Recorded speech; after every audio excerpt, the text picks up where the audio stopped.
So this might be my favorite Q&A that I've done so far because your questions were incredible. I asked you to submit me questions about dating and relationships. So these are my love Q&As, and you had some really good ones. What was interesting about this is that I asked on Instagram, Twitter, and Facebook for you to submit questions to me, and most people wanted to do them anonymously through direct messages. So although I did get some public questions, a lot of the questions that I got were anonymous, and I even answered some of you back directly, some that were more private that you didn't want shared with everybody, but these were some that I thought would be kind of more universal questions that everybody could get something out of. And before I answer the questions, I do want to talk about my own situation, because some people might say, well, who is she to be qualified to talk about relationships? First of all, I'm 55, so I've been in a lot of relationships. I'm a monogamist. I've had really long-term boyfriends. Then I got married. I was married for 12 years to Scott Erickson. And even though we're separated and even though we're not together anymore as a married couple, we're still best friends. So we had a really, if anybody could have a positive divorce situation or experience, we did. I'm pretty confident in saying I've only had one really bad breakup where I don't really communicate with that person. Other than that, all of my old boyfriends, including my ex-husband, are still people I could talk to today. So this is all to say that I feel like I've had really positive experiences with relationships. So I'm going to share some of that stuff with you today, and hopefully you'll get something out of this. Okay, so the first question is from Instagram. This is Todd W. from Instagram. He said, how can I overcome my shyness with women? This is really an important question, and I think a lot of people feel like this. So Todd is shy, and he feels like maybe he's not dating enough or able to be confident enough with himself to get over that in terms of dating. And I think this is very universal. First of all, I think it's really important to be yourself. And not everybody is gonna strut in a restaurant for a first date full of confidence. Most of us are shy, and most of us are not 100% comfortable when we meet new people. That is totally normal. And I don't think that you should try to change your personality when you date. I think that when you date, the idea is to show who you really are to somebody new.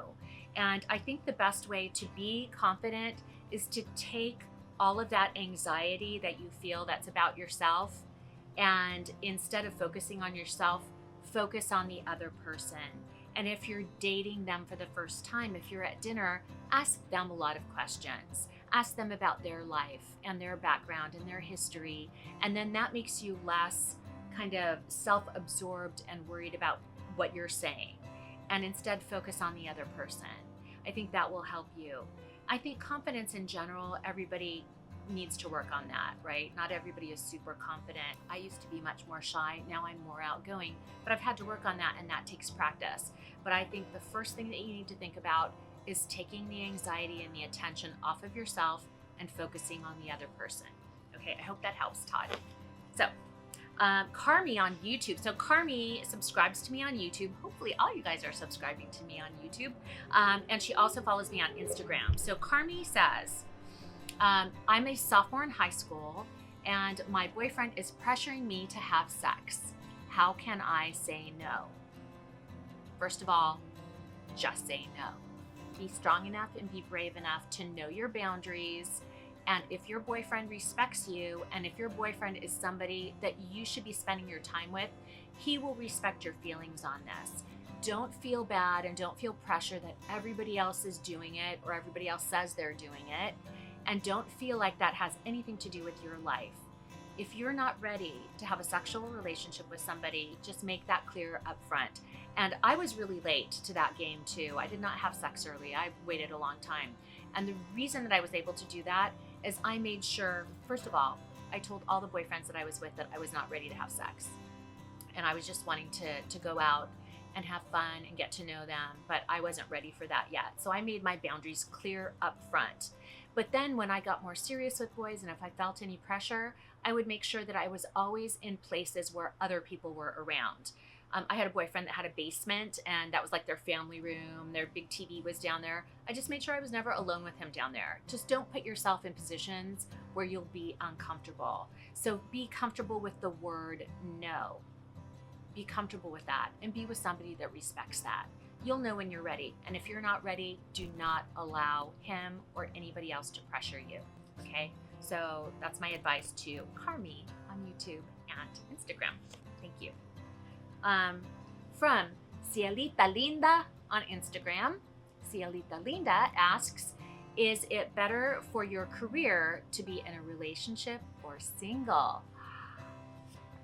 I love this question. I love it because she's thinking about not just her relationship with boys. She's thinking about, how is this going to affect my career?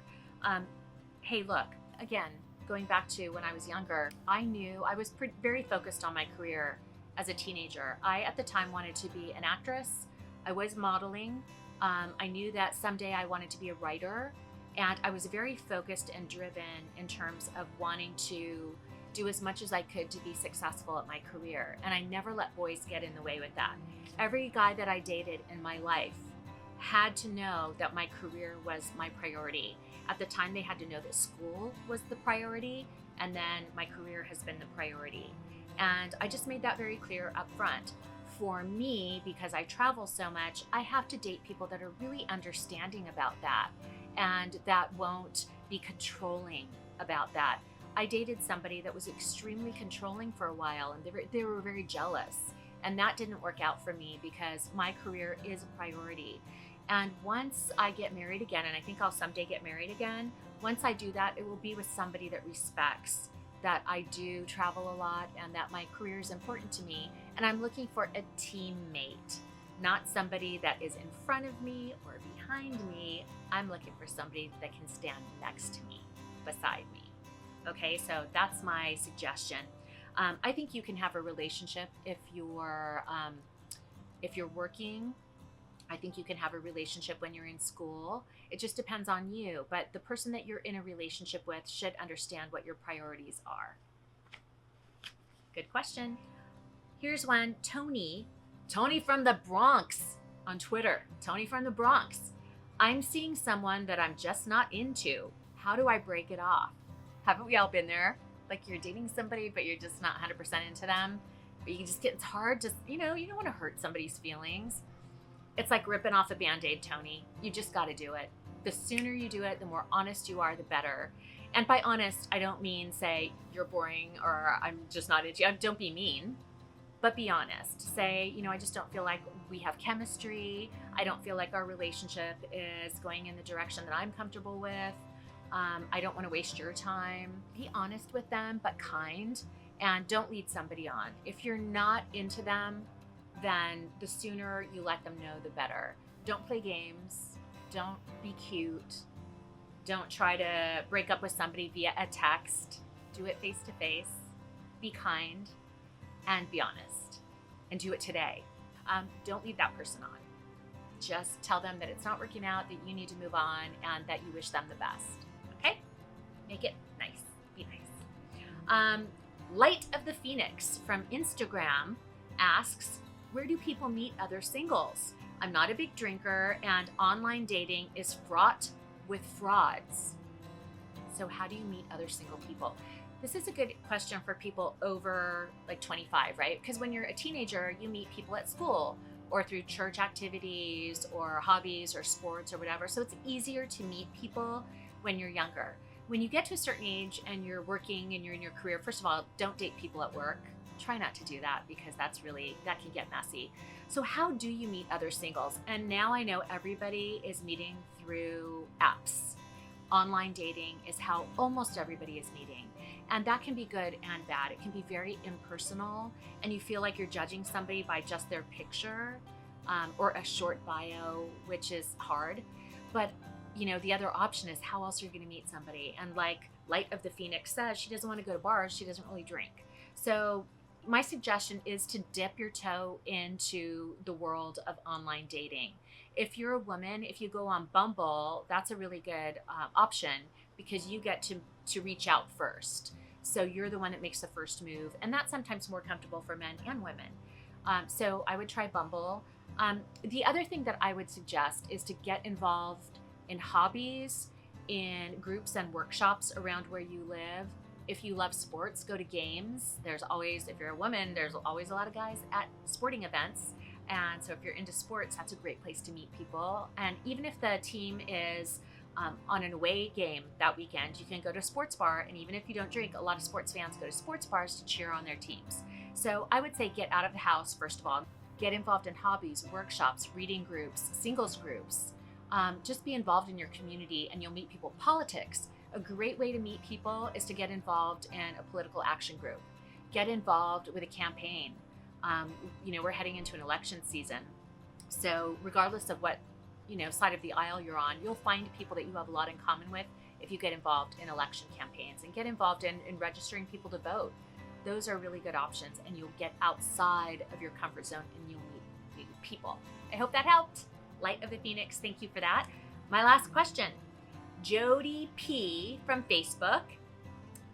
What should I look for in a relationship? That's a really general question, but it's a really core question. It's really important. The reason I picked this question is I want to say one thing in general about relationships. You should be with somebody that brings out the best in you, not the worst in you. So if you're in a relationship where you're constantly fighting and arguing, or somebody doesn't make you feel good about yourself, or you act in ways that you're not proud of yourself, and you know what I'm talking about, if that's the kind of relationship you're in, then you are in a destructive relationship. Be in a relationship with someone that brings out the best in you, not the worst in you. And you know what that means to you. If somebody makes you feel confident, if you look forward to seeing that person because they raise your spirits and they support you in school or at work, if they like your friends and your family, if you're in a relationship with somebody that is trying to be controlling or jealous or doesn't want you to spend time with your friends or your family, then that's destructive, okay? So what you should look for in a relationship is a partner, somebody that supports you, that supports your goals and dreams, and that you support their goals and dreams as well, because it's a two-way street, okay? Somebody can't always be the taker while somebody else is the giver. You both need to take and give and compromise with each other. So be with somebody that brings out your very, very best. So I love these questions. Thank you so much for submitting them. And don't forget to subscribe to Lisa Guerrero TV. Thank you for watching. And don't forget to watch me on Inside Edition. And don't forget to download Everybody Loves the Comeback, my country music song. You can find it everywhere. And if you have any more questions about relationship Q&As, leave them in the comments below because I will read them and I'll try to answer as many as I can moving forward. Thanks. Have a good day.